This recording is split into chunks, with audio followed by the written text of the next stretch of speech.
আজকে মৌসুমের প্রথম এল ক্লাসিকো। আমি জানি সারা পৃথিবীর মতো বাংলাদেশেও শত শত তরুণ, হাজার হাজার দর্শক রাতের বেলায় এই ম্যাচটা দেখার জন্য মুখিয়ে বসে আছেন। ঠিক কেন এই ম্যাচটা দেখবেন বলেন তো? কেউ দেখবেন হয়তো মাস্তান তুয়ানো আর ইয়ামালের লড়াই দেখার জন্য, কেউ হয়তো ভিনি আর রাফিনার ভিতরে যে নিজের দলের ভিতরে যে লড়াই সেটা দেখতে চাইবেন, কেউ আবার হ্যান্সি ফ্লিক আর জাভি আলোনসো দুইজনের ট্যাকটিক্স কেমন হয় সেটা দেখার জন্য দেখতে চাইবেন।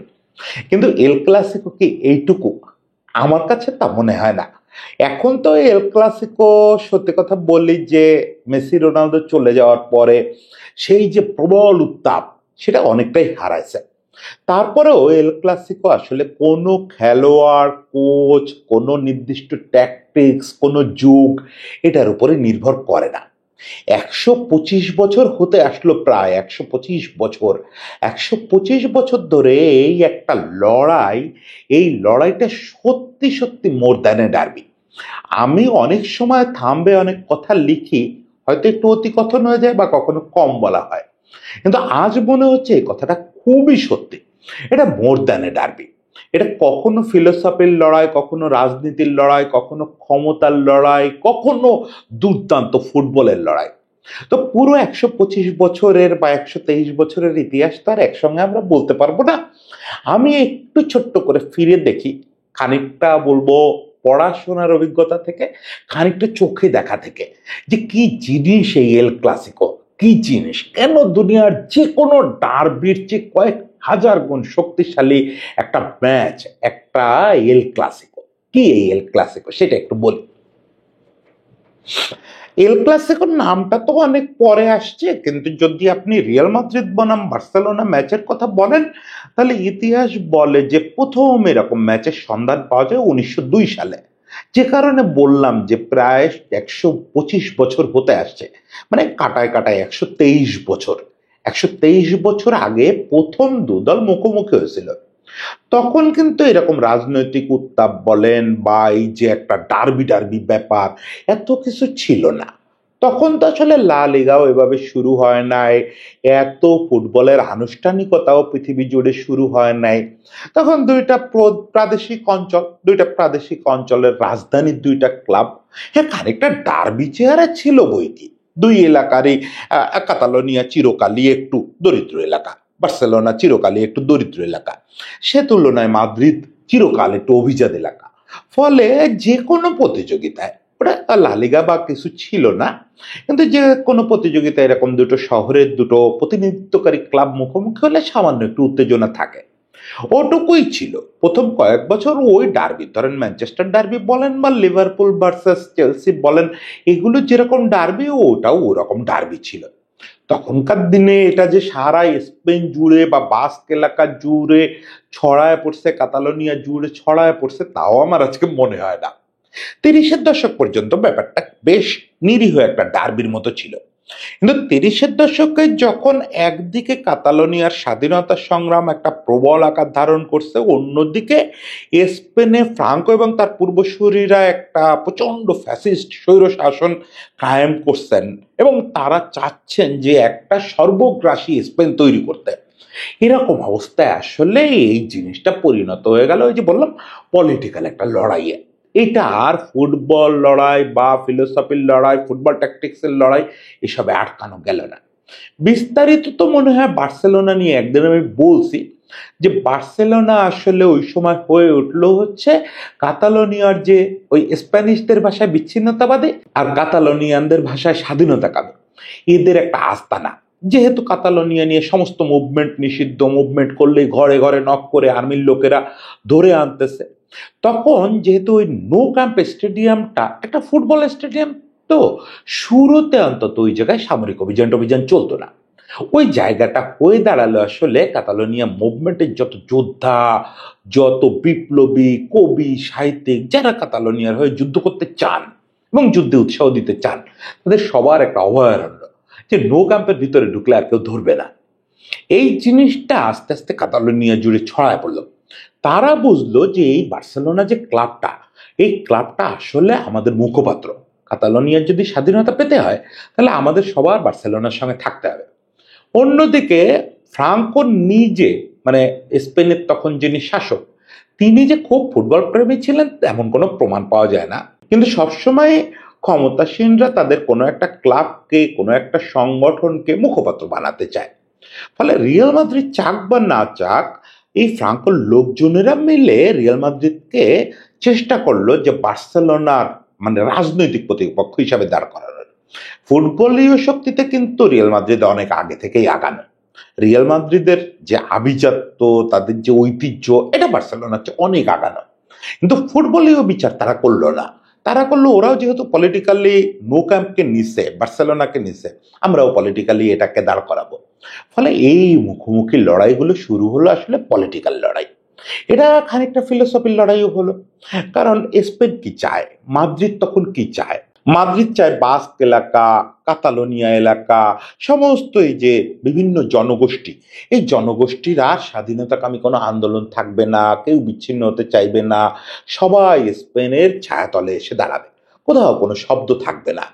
এই যে একটা আগ্রাসী ব্যাপার বা সবাই সমন্বিত করার ব্যাপার, যে দৃষ্টিতে দেখেন আপনি, আজকের দিনে তো আর সেটা বলে লাভ নেই।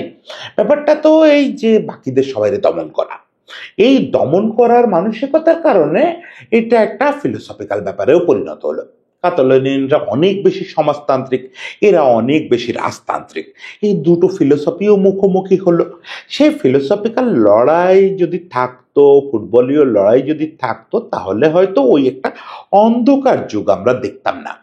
কিন্তু মোটামুটি ফ্রাঙ্কোর শুরুর পরপরই মানে 40s থেকে একদম 60s 70s পর্যন্ত আমরা আসলে রিয়াল মাদ্রিদ বার্সেলোনার খুব অন্ধকার একটা যুগ দেখছি। অন্ধকার একটা যুগ দেখছি, যেখানে ফুটবল, ফিলোসফি, ট্যাকটিক্স এগুলাকে অনেক বেশি ছাড়া গেছে, ইভেন রাজনীতিও থাকে নাই। শেষ পর্যন্ত ব্যাপারগুলো নোংরামিতে পরিণত হয়েছে। দুই দল মুখোমুখি হয়েছে, মুখোমুখি হওয়ার পরে এমন হয়েছে, কোপা দেল জেনারেলসিমা বলে একটা টুর্নামেন্ট ছিল। এই যে এখন যেটা কোপা দেল রে দেখেন, এটার পূর্বসূরি। তখন এটা জেনারেলসিমা নাম দেওয়া হয়েছিল ফ্রাঙ্কোকে সন্তুষ্ট করার জন্য। ওই কোপা দেল জেনারেলসিমা ম্যাচে প্রথম লেগে বার্সেলোনা 3-0 বলে আগায় গেল। দ্বিতীয় লেগে কি হলো আজও পর্যন্ত এর পরিষ্কার কেউ জানে না, কিন্তু রিয়াল মাদ্রিদ সান্তিয়াগো বার্নাবুতে 11-1 গোলে জিতলো। 11-1 রেজাল্টটা খুবই অস্বাভাবিক, খুবই অস্বাভাবিক। মানে রিয়াল মাদ্রিদ বার্সার শক্তিতে একটা পার্থক্য তো ছিলই, তার মানে এই না যে রিয়াল মাদ্রিদ 11 গোল দিয়ে ফেলবে, এরকম পার্থক্য কিছু একটা হয়েছিল।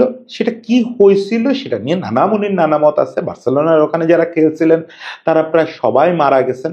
তারা জীবদ্দশায় যত স্টেটমেন্ট দিচ্ছেন তাতে পরিষ্কার বোঝা যায় যে সামথিং ওয়াজ রং।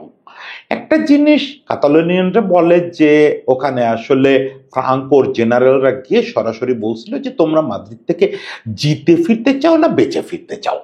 তো এরকম যদি একটা অফার দেওয়া হয়, আমার মনে হয় যে কেউ বেঁচে ফিরতে চাইবে।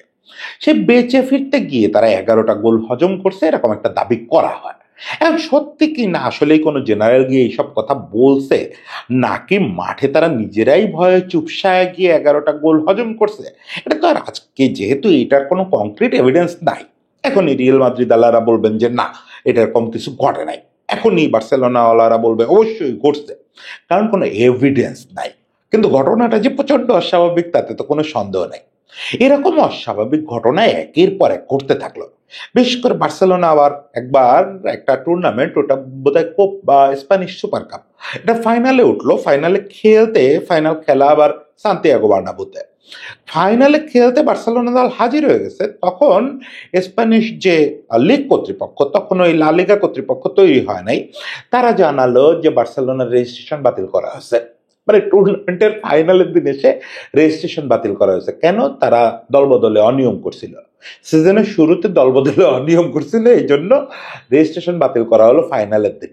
এইরকম সব আজগুবি ঘটনা ঘটছে এবং একটা ফ্রাঙ্কো স্বৈরতন্ত্র বনাম কাতালোনিয়ান স্বাধীনতা কামে এটার একটা লড়াই চলতেই থাকলো।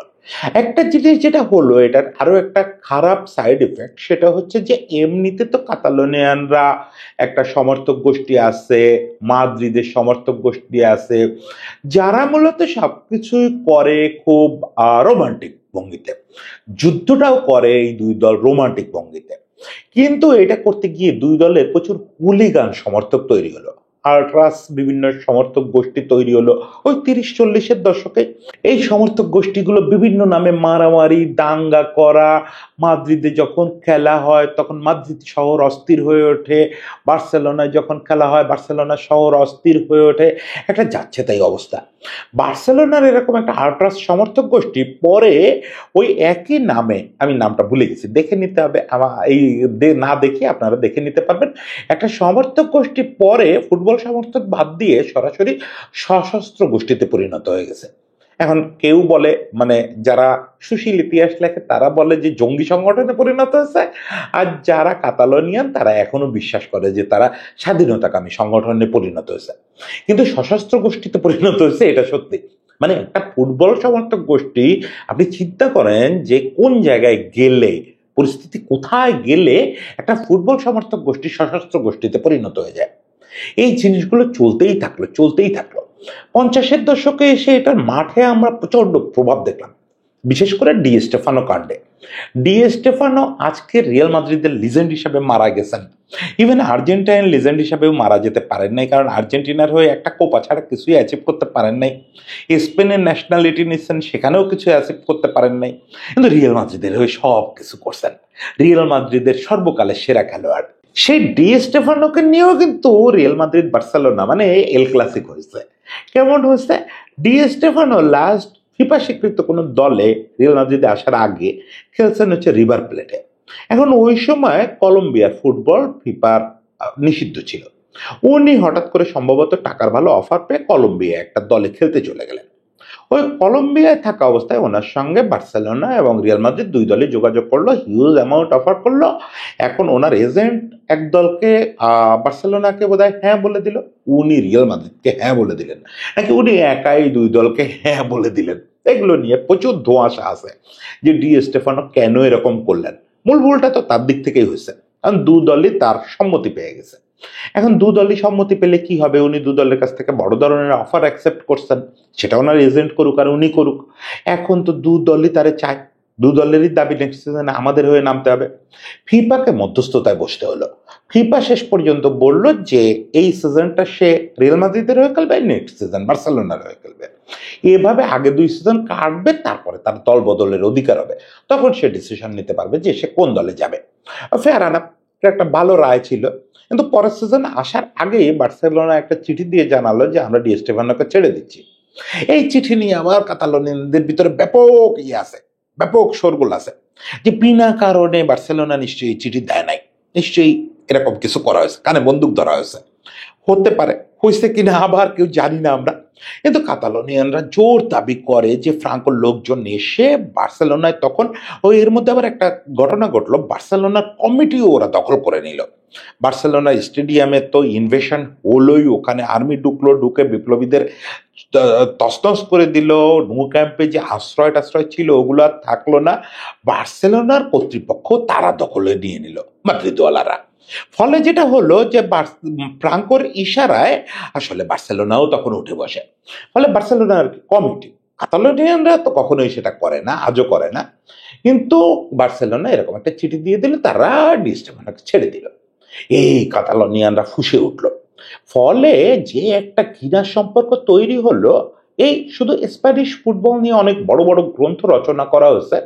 তার ভিতরে খুব বড় একজন ফুটবল গবেষক উনি বলছিলেন যে বার্সেলোনা এবং রিয়াল মাদ্রিদের সমর্থকরা পরস্পরের যতটা ঘৃণা করে, এতটা ঘৃণা পৃথিবীর আর কোনো জাতিগোষ্ঠী, কোনো গ্রুপ, কোনো সমর্থক অন্য পক্ষকে করে না। এবং এই ঘৃণা শুরুটা কিন্তু আসলে 30-এ না, 50-এ এসে, মানে যখন এর কাণ্ডটা ঘটলো, ডি স্টেফানোর কাণ্ডটা ঘটলো, এর আগ পর্যন্ত ব্যাপারটা শুধু লড়াইয়ের ছিল যে তোরা একটা বলবি আমরা দেখাই দেবো, তোরা একটা বলবি আমরা দেখাই দেবো। কিন্তু ডি স্টেফানো কাণ্ড মানে ততদিনে বার্সেলোনার কর্তৃপক্ষই যেহেতু ফ্রাঙ্কোর লোকজন দখল দিয়ে নিছে, ফলে ডি স্টেফানো কাণ্ড আসলে দুই পক্ষের মধ্যে ঘৃণার তীব্র আকার ধারণ করলো। এই জিনিসটা একদম 80-র দশক পর্যন্ত ঘৃণাটা চলছে। এখনো যে ঘৃণাটা পুরোপুরি ভালোবাসা হয়ে গেছে তা না, কিন্তু এখন তো গণতান্ত্রিক সময়, কিন্তু 80-র দশক পর্যন্ত এই জিনিসটা চলছে। ফ্রাঙ্কোর আমলে এই শেষ প্রতিরোধটা দেখালেন হচ্ছে ক্রুয়েফ। আজকে যিনি এই যে বার্সেলোনার যে রূপটা আপনারা দেখেন, এটা জনক তো ইওহান ক্রুয়েফ। এই ক্রুয়েফ আসলে শেষ প্রতিরোধ বলতে পারেন আপনি। শেষ প্রতিরোধ মানে এরপরে প্রতিরোধ শেষ হয়ে গেছে তা না, এরপরে তো গণতান্ত্রিক জামানায় ঢুকে গেছে স্পেন। ক্রুয়েফ তো মূলত ডাচ ফুটবলার, আয়াক্স একাডেমি থেকে আসছেন, ডাচ যে ফুটবলের স্টাইল, টোটাল ফুটবল, এটা থেকে উঠে আসছেন। উনি স্পেনে খেলবেন সে বছর, সবকিছু ঠিকঠাক, কাণ্ড প্রায় ডি স্টেফানোর মতো। তাকেও রিয়াল মাদ্রিদ আগে অফার করলো বার্সেলোনার, কিন্তু উনি একটা স্টেটমেন্ট দিলেন, এটা দিলেন একদম নেদারল্যান্ডে বসেই। উনি বললেন যে না, আমি কখনো কোনো স্বৈর শাসকের হয়ে খেলতে পারি না, আমাকে যদি খেলতেই হয় আমাকে স্বাধীনতার হয়ে খেলতে হবে, আমাকে মুক্তির হয়ে খেলতে হবে। তাহলে আমি কার হয়ে খেলবো? উনি বললেন আমার কাছে বার্সেলোনারও অফার আছে খুব কম টাকার, কিন্তু আমি বার্সেলোনার হয়ে খেলবো। এরপরে আসলে বলা যায় যে আধুনিক বার্সেলোনার পথ চলা শুরু হলো ক্রুয়েফের মাধ্যমে। আমরা যেহেতু আজকে বার্সেলোনার রূপান্তর নিয়ে কথা বলতে বসি নাই, ফলে সেই ডিটেল আমার বার্সেলোনা নিয়ে একটা কন্টেন্ট আছে, সেটাও দেখতে পারেন আপনারা চাইলে। অন্যান্য সোর্স থেকে তো জানতেই পারেন যে ক্রুয়েফ থেকে কিভাবে ধাপে ধাপে পেপ গার্দিওলা হয়ে মেসি হয়ে কত কি বিবর্তন হয়েছে না। ওই একটা হলো। আর এদিকে যেটা হলো, এদিকে তো স্পেনে গণতন্ত্র আসলো, গণতন্ত্র আসার পরে প্রত্যেকটা অঞ্চল একটা আঞ্চলিক স্বাধীনতা পেল, প্রাদেশিক স্বাধীনতা। মানে ওই যে অধীনস্থ হয়ে থাকা মাদ্রিদের সেই জিনিসটা কাগজে কলমে অন্তত আর থাকলো না। ফলে এর পরের অধ্যায়টা ওই বিস্ফোরণ উন্মুখ পরিস্থিতি, আর এল ক্লাসিকো থাকলো না। তাই বলে কি সব শান্ত হয়ে গেল? না, ডেমোক্রেসিতে আসলো মানেই সব শান্ত হয়ে গেল না। আজও কাতালোনিয়ার রাস্তায় ইন্ডিপেন্ডেন্ট বলে স্লোগান হয়, আজও Nou Camp, Real Madrid, Santiago Bernabeu, যে কোনো জায়গায় এল ক্লাসিকো হলে ওই একই স্লোগান হয়, স্বাধীনতা চাই, স্বাধীনতা চাই। আজও দুদল পরস্পরকে প্রবল ঘৃণা করে। কিন্তু ওই যে অস্ত্রের ঝনঝনানি, সাপ্রেশন, এই ব্যাপারগুলো বন্ধ হলো। ডেমোক্রেসির আমলে যেটা হলো সেটা হচ্ছে ফুটবল লড়াইটা দারুণ আকার ধারণ করলো। কখনো ম্যারাডোনার মাধ্যমে, কখনো রোনালদিনহো, মানে এই অসাধারণ সব ক্লাসিক ফুটবল লড়াই চলতে থাকলো। হ্যাঁ, এর মধ্যে আরেকবার আর কয়েকবার ঘৃণার পরিস্থিতি প্রবল আকার ধারণ করছে, বিশেষ করে ফিগোরে নিয়ে যে পরিস্থিতিটা হয়েছিল সেটা খুব ভয়ানক ছিল। এল ক্লাসিকোর দু সাইডে খেলা খেলোয়াড় একেবারে কম না। এই লুই এনরিকে নিজেই এল ক্লাসিকোর দু সাইডেই খেলছেন, রিয়াল মাদ্রিদের হয়ে খেলছেন, বার্সেলোনার হয়েও খেলছেন। কিন্তু ফিগোর ব্যাপারটা অন্যরকম ছিল।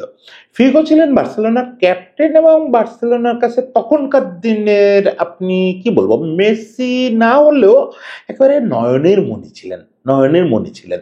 বার্সেলোনা তাকে নিয়ে স্বপ্ন দেখতো, বার্সেলোনা তাকে কেন্দ্র করে প্ল্যান করতো। হঠাৎ করে একটা সিজনের শুরুতে সে সিদ্ধান্ত নিল সে দল ছেড়ে যাবে। আচ্ছা, দল তো অনেকেই ছেড়ে যায়, মেসিও তো গেছে, কিন্তু সে দল ছেড়ে গেল কোথায়? রিয়াল মাদ্রিদে চলে গেল। এখন নয়নের মণি এল ক্লাসিকোর এই পাশ থেকে এই পাশে চলে আসলো। এটা কাতালোনিয়ানরা নিতে পারে নাই। এটা তো মাত্র সেদিনের ঘটনা, 2000 সালের, যদি চোখের সামনে দেখি নাই, কিন্তু একদম চকচকে ঘটনা। ফিগো যখন প্রথম নো ক্যাম্পে এল ক্লাসিকো খেলতে আসলেন, সে যে কি বিভৎস পরিস্থিতি হলো, দাঙ্গা পরিস্থিতি হয়ে গেল। ফিগোরে টার্গেট করে ফিগো কর্নার কিক নিতে যাচ্ছে, শুয়োরের মাথা কেটে ছুঁড়ে মারা হলো।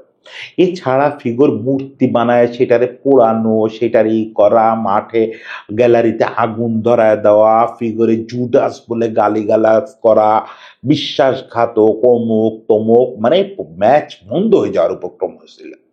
এইটা আমার মনে হয় শেষ, মানে ওই ঘৃণার বহিঃপ্রকাশ। এরপর থেকে এল ক্লাসিকো মূলত ফুটবলীয় লড়াইয়ে পরিণত হয়েছে। এটা আগের যুগে যে ফুটবলীয় লড়াই হতো না তা আমি বলতেছি না। ম্যারাডোনা, ভালদানো যখন মুখোমুখি হয়েছেন বা ক্রুয়েফরা যখন খেলছেন তখনও ফুটবলীয় লড়াই হয়েছে। কিন্তু এই যে ফিগোর যুগে, ফিগোর এই ঘটনাটার পরে যখন এল ক্লাসিকো আবার বিশ্বের দৃষ্টি বেশি করে আকর্ষণ করতে পারলো, সেটা তো আসলে 9-10 সাল থেকে, এবং 9-10 সাল থেকে 18-19 পর্যন্ত এই সময়টা শুধু ফুটবলই অর্থে, বাকি সব কিছু বাদ দেন। এই যে বললাম রাজনীতি, ফিলোসফি, ক্ষমতার লড়াই, ঘৃণা, অস্ত্র, অনেক কিছু বললাম না, এগুলো সব ভুলে যান। ভুলে গিয়ে আপনি দেখবেন যে অন্তত 10 বছর পৃথিবীর সেরা ফুটবলীয় লড়াইটা হচ্ছে স্পেনে, এই রিয়াল মাদ্রিদ ভার্সাস বার্সেলোনা। এর 80% বা তারও বেশি অংশ জুড়ে আছে শুধুমাত্র সর্বকালের সেরা দুই footballer Lionel Messi versus Cristiano Ronaldo. মানে এই জিনিসটা সম্ভবত এরকম একটা দৃশ্য জমাবে বলে ফুটবল নিয়তি অপেক্ষা করতেছিল, যে এত বড় একটা লিগাসি, এত বড় একটা মারামারির লিগাসি, লাগালাগির লিগাসি, ডার্বির লিগাসি, সেই জিনিসটা এসে একটা পিনাকালে পৌঁছালো হচ্ছে সর্বকালের দুই সেরা ফুটবলার একই লিগে ওই দুটো ক্লাবের হয়ে পরস্পরের মুখোমুখি হওয়া শুরু করলো। আপনি চিন্তা করেন, প্রায় একটা দশক ধরে প্রতি মৌসুমে 3বার 4বার, এক মৌসুমে 5বারও এল ক্লাসিকো হয়েছে। গার্দিওলার সময় এক মৌসুমে 5বার এল ক্লাসিকো হয়েছে। রোনালদো আর মেসি পরস্পরের মুখোমুখি খেলতেছে। সে কি বিউটি, সে কি বিউটি! কখনো রোনালদো এই পাশে হ্যাটট্রিক করতেছে, পরের ম্যাচে জবাব দিচ্ছে মেসি হ্যাটট্রিক করে। রোনালদো 40 গোল করতেছে, মেসি 43 গোল করতেছে। মেসি 50 গোল করতেছে, রোনালদো তার ধরতে গিয়ে 48 গোলে আটকা যাচ্ছে। ওরে বাবা রে বাবা, কি করতেছে দুজন, কি করতেছে! এদিকে এমএসএন, মেসি, সুয়ারেজ, নেইমার, এদিকে বিবিসি, বেল, বেঞ্জামা, রোনালদো। মানে কি কি কি একটা অবস্থা, কি একটা অবস্থা! মানে ভয়ানক একটা লড়াই সে সময়। শুধু কি মাঠে, মানে ওই সময় তো দুই দলের, আপনি যদি শুধু প্লেয়ার লিস্টটা দেখেন, একটা সার্চ দিয়ে বের করে দেখেন যে ওই সময় কোন 11 জন পরস্পরের মুখোমুখি হতো, প্রত্যেকটা সুপারস্টার, প্রত্যেকটা সুপারস্টার, দু দলেই সুপারস্টার। এরকম একটা অবস্থা ডাগ আউটে কারা? ডাগ আউটে সেই লড়াইটা জমায়ে দিল হচ্ছে পেপ গার্দিওলা, হোসে মরিনহো, সর্বকালের সেরা দুজন কোচ। মানে আপনি জাস্ট মনে করেন পৃথিবীর যাবতীয় ফুটবল বিউটি, ফুটবল পাওয়ার, ফুটবল ট্যাকটিক্স এবং ফুটবলীয় ক্ষমতা সব মুখোমুখি হয়ে গেছে একটা জায়গায়, পাশাপাশি দুটো শহরে, একটা লিগে। এই অবিশ্বাস্য দৃশ্য, এই অবিশ্বাস্য দৃশ্য, এটা পৃথিবীর ইতিহাসে আরেকবার ঘটবে বলে মনে হয় না। শুধু মেসি রোনালদোর জন্য বলতেছি না, শুধু মেসি রোনালদোই পৃথিবীতে কোনো জায়গায় মুখোমুখি হলে তো ফুটবলের জায়গায় চলে যাবে, ফুটবলের রাজধানী ওই জায়গায় চলে যাবে। এখন এই বৃদ্ধ বয়সে দুজন যদি আজকে এই ঢাকা শহরে কোনো একটা খেলায় মুখোমুখি হয়, তাও তো সারা পৃথিবী এখানে তাকায় থাকবে না। আর সে সময় দুজন পূর্ণ যৌবন, সে অবস্থায় পরস্পরের মুখোমুখি হচ্ছে, এটাই যথেষ্ট ছিল। কিন্তু না, যথেষ্ট ছিল না। ওদিকে রোনালদোর সঙ্গীরা কারা? ইকার ক্যাসিয়াস থেকে শুরু করে আজকে যে জাভি আলোনসো, মানে গ্রেটেস্ট ফুটবলাররা। এদিকে মেসির সঙ্গী কারা? জাভি, ইনিয়েস্তা, বুস্কেটস, কার্লোস পুল, সব গ্রেটেস্ট ফুটবলাররা। এরা পরস্পরের মুখোমুখি হচ্ছে। ওই যে বললাম ডাগ আউটটা, ওদিকে মরিনহো সামলাচ্ছেন, কখনো আনচেলত্তি সামলাচ্ছেন, আবার এদিকে গার্দিওলার পরে টিটো সামলালেন, টিটোর পরে এনরিকে সামলালেন। কি মহিরুহ সব লোকেরা দুপাশে বসলো, মানে কোচদেরও একটা বিরাট লড়াই। এটা তো সহজে ভোলার জিনিস না। এই জিনিসটা আস্তে আস্তে স্তিমিত হয়ে আসলো। সেই যে সপ্রাণ একটা ব্যাপার, সেই যে বিস্ফোরণের মতো ফুটবল, একটা যুগে গেছে বিস্ফোরণ, মানে সত্যি সত্যি বিস্ফোরণ হয়েছে, হাতাহাতি মারামারি হয়েছে। আর একটা যুগে আসে আমরা দেখছি ফুটবলীয় বিস্ফোরণ। তারপরে তো ব্যাপারটা একটু স্থিমিত হয়ে গেছে। রিয়াল মাদ্রিদও সেই প্রাণটা হারাইছে। রিয়াল মাদ্রিদও তার সেই যে দীর্ঘ আভিজাত্য, 150 বছরের আভিজাত্য, সেই মানের ফুটবল রিয়াল মাদ্রিদ যে খুব কন্টিনিউ করে যেতে পারতেছে তা বলা যায় না। আচ্ছা, এর মধ্যে জিদান আসলেন, জিদান এসে রিয়াল মাদ্রিদকে 3টা চ্যাম্পিয়ন্স লিগ জিতাইলেন। ও মাই গুডনেস, কি সব টাইম গেছে, কি সব টাইম গেছে। রোনালদিনোর কথা বলতে ভুলে গেছি, রোনালদিনোর কথা অবশ্য শেষ দিকে আরেকবার বলবো। এই যে টাইমগুলো পার করে এসে দুদলে একটু স্থিমিত হয়েছে, দুদলে স্থিমিত হয়েছে। দুদলে এখন অনেক তারুণ্য নির্ভর দল। দুদলে এখন মুখোমুখি হচ্ছেন একজন জার্মান জয়ী কোচ হ্যান্সি ফ্লিক, যিনি কৌশলের অভিনবত্ব দেখাচ্ছেন, একটা বদলে যাওয়া ধরনের টিকি টাকা বা টোটাল ফুটবল, নতুন ধরনের টিকি টাকা টোটাল ফুটবল দেখাচ্ছেন। অন্যদিকে জাভি আলোনসো মাত্র শুরু করলেন, জাভি আলোনসো জার্মান থেকে আসছেন, মানে রিয়াল মাদ্রিদ হয়ে জার্মান ঘুরে আসছেন। এখন জাভি আলোনসো তরুণ টেকনিশিয়ান, অনেকেই মনে করতেছে যে নেক্সট যুগ হয়তো তার। আজকে তারা যখন মুখোমুখি হচ্ছে, এটা একটা নতুন আলোচনা, তারুণ্যের লড়াই, মাস্তানতুয়ানো নাকি ইয়ামাল, কত রকম লড়াই। তবে এই পুরো লড়াইয়ের গল্পটা বলতে বলতে আমার একটা জিনিস মনে হলো, এটা প্রস্তুতি খুব বেশি, মানে এমনিতে তো পুরো জিনিসটার জন্য একটা হোমওয়ার্ক করে বসছিলাম, কিন্তু আমার মনে হলো যে এই যে পেছন দিক ফিরে প্রথম যুগে দেখতেছি শুধু পলিটিক্যাল লড়াই, অস্ত্রের লড়াই, দাঙ্গার লড়াই, তারপরে যুগে দেখতেছি ফুটবল ঘৃণার লড়াই, তারপরে ফুটবলের লড়াই, মানে কখনোই জিনিসটা শান্ত হয় নাই। এত ঘৃণা, এত ঘৃণা, আসলে কি পুরোটাই ঘৃণা? এর মধ্যে একটু ভালোবাসা নাই? তাই কি হয়? ফুটবল মানে তো ভালোবাসা। ফুটবল এমন একটা জিনিস আপনি চাইলেও শুধু ঘৃণায় আচ্ছন্ন হয়ে থাকতে পারবেন না।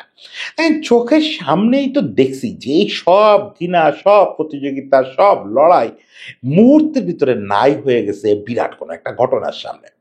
যখন রোনালদিনো সান্তিয়াগো বার্নাব্যুতে ওরকম একটা পারফরমেন্স করলো, প্রথমবারের মতো সান্তিয়াগো বার্নাব্যু বার্সেলোনার কোনো খেলোয়াড়কে স্ট্যান্ডিং অভিয়েশন দিতে উঠে দাঁড়ালো। না, প্রথমবারের মতো না, এর আগে ডিয়েগো ম্যারাডোনাকেও তারা দিচ্ছিল। মানে কি একটা বিস্ময়কর ব্যাপার, সান্তিয়াগো বার্নাব্যুর দর্শকরা সাধারণত অন্য কোনো দলের খেলোয়াড়ের প্রতি এই রেসপেক্টটা দেখায় না। মানে তাদের কাছে তারা সর্বশ্রেষ্ঠ, সেখানে তারা উঠে দাঁড়ায় সম্মান দিল। পেল, কখনো ম্যারাডোনাকে, কখনো রোনালদিনোকে। কি সম্মানের ব্যাপার। আবার বার্সেলোনার দিকটা আপনি দেখেন, যখন ইকার ক্যাসিয়াসের হার্ট অ্যাটাক হলো, তখন এই বার্সেলোনার খেলোয়াড়রা অনুশীলন বন্ধ করে দিল যে আমাদের ইকার অসুস্থ হয়েছে, মৃত্যু মুখে। এই মেসি রাত দুপুরে ফোন করে কথা বলার চেষ্টা করছে ইকার ক্যাসিয়াসের সঙ্গে। কোথায় রিয়াল মাদ্রিদ, কোথায় বার্সেলোনা, সব কিছু মিলায় গেছে। সে বন্ধুত্ব আর ফুটবলে আটকে গেছে সবকিছু। শেষ মুহূর্তে খুব মনে পড়তেছে টিটো ভিলানোভার মৃত্যুর কথা। এল ক্লাসিকোর উত্তেজনা তখন চরমে, দুদল তখনও কিন্তু দুর্দান্ত মানে ফুটতেছে পরস্পরের বিপক্ষে। সেরকম একটা মৌসুমের শুরুতে টিটো ভিলানোভা মারা গেলেন। টিটো ভিলানোভা মারা গেলে আমি রিয়াল মাদ্রিদের খেলোয়াড়দের যে প্রতিক্রিয়া দেখছি, তাতে আমার মনে হয়েছে বাকি সবটাই আসলে দেখানো। সেই 1902 সাল থেকে শুরু করে আজ পর্যন্ত এল ক্লাসিকোর যে মারামারি দাঙ্গা, সব কিছু আসলে বাইরে বাইরে, ভেতরে ভেতরে প্রচন্ড ভালোবাসা। মূল গল্পটা শেষ পর্যন্ত ভালোবাসার লড়াইয়ের। তা না হলে টিটো ভিলানোভার জন্য পুরো রিয়াল মাদ্রিদ এরকম কাঁদে না, পুরো মাদ্রিদ শহর এরকম কাঁদে না যে ভিলানোভা ছিলেন আজন্ম শত্রু। শেষ পর্যন্ত এই রূপটা দেখতে চাই। ওই যে বললাম, শুরুতে জিজ্ঞেস করলাম যে কেন দেখবেন এল ক্লাসিকো, আমি অন্তত এই কারণে দেখতে চাই। অবশ্যই আজকে আমি খুব দ্বিধান্বিত অবস্থায় খেলা দেখব। এই প্রথমবারের মতো আমার 2006-07 সালে খেলা দেখা শুরু করছি, তারপর থেকে এই প্রথমবারের মতো আমি খুব দ্বিধান্বিত। এর মধ্যে আর্জেন্টিনার কত গ্রেটরা রিয়াল মাদ্রিদের হয়ে খেলছে, কখনো রিয়াল মাদ্রিদের প্রতি টান অনুভব করি নাই। এবার মাস্তানতুয়ানোর কারণে প্রথমবারের মতো মনে হচ্ছে সাদা শার্ট পরেই বোধহয় কালকে ম্যাচটা দেখতে বসতে হবে। যাই হোক, সমস্যা নেই, যে দলে জিতুক নিজের জয় বলে চালায় দিব পরশুদিন, যে আমার টিম জিতছে। বার্সেলোনা জিতলে তো কেন আমার টিম বলবো সেটা আর ব্যাখ্যার দাবি রাখে না। আর রিয়াল মাদ্রিদ জিতলেও এবার যুক্তি আছে, মাস্তানতুয়ানোর টিম, মাস্তানতুয়ানোর জন্য এই রিয়াল মাদ্রিদ এবার আমার। সবই এন্ড অফ দ্য ডে আমার ক্লাব, দুনিয়া আমার বাইরে কোনো ক্লাব নাই, সব আমার ক্লাব। সেই আমার দুটো ক্লাবকে আজকে রাতে লড়তে দেখি, এল ক্লাসিকোতে সর্বকালের সেরা লড়াইতে লড়তে দেখি। সবাই ভালো থাকবেন, সবাইকে শুভেচ্ছা।